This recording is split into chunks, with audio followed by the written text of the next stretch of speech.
What's up, everyone? This is Corey, and here's a continuation of our Q&A series that we've been doing, basically answering questions from business owners, entrepreneurs, everyone that has a question about online marketing, internet, website stuff, and yeah.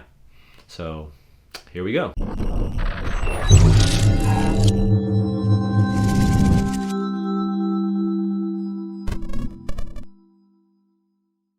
Question we have for this week is, how do I keep my website secure from hackers, viruses, etc., stuff like that? And I'm just going to keep this very simple for the new business owners or people that aren't techie and stuff like that. So I'll just keep this topic very simple. So the first step I would do is get an SSL certificate for your website. It's called a secure sockets layer. Basically, I won't get into technical stuff about it, but this does help prevent unwanted things coming to your site. And on the SEO side, search engine optimization side, it's good to show that it's good to have it on there because Google likes it. We'll get into that into a later time. But yeah, that's the first one. The second thing is get a good hosting company. That is like GoDaddy. We use SiteGround. Some of our clients are on HostGator. And make sure they have good customer service. It will help you when you have an issue. And with websites nowadays, a lot of websites tend to get hacked because people don't have time, and usually they're out of the country. So just make sure that your hosting company has good customer service. If it's just through chat or you call them up. I found out GoDaddy has one of the better customer services, but they do charge for certain things. It can be a little pricey. SiteGround, the one we use, they're pretty good. They're pretty good at responding to their tickets, and I believe their chat system is pretty good as well. And same with HostGator. HostGator has a pretty good chat system, and their online ticket thing works really well as well.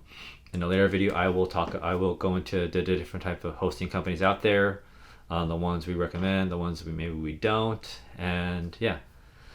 So that's the second thing, is make sure your hosting company has good customer service. The third thing is, just in case, is always back up your website. So if you don't making a lot of changes to your site, just make sure you have a backup like maybe once a month. That way, if something happens, you could always re-upload that old site, and since you have it backed up. If you are constantly posting new blogs or making updates to your site, I recommend maybe a weekly backup to the site, just in case. The more you do it, the better, but it also takes up room wherever you're doing the backup. Like for a lot of hosting companies offer this service. Some offer, like I believe GoDaddy does charge extra for certain backups. I think HostGator and DreamHost might be a little different. I think they back up every once a month or something for you, and they might, if you have an issue, I believe sometimes they'll do it for free. They'll upload the backup for you for free. GoDaddy, I think last time we did it for a client, they were going to charge, but you can always get your developer to do it as well. If you have a developer, they could also re-upload your site.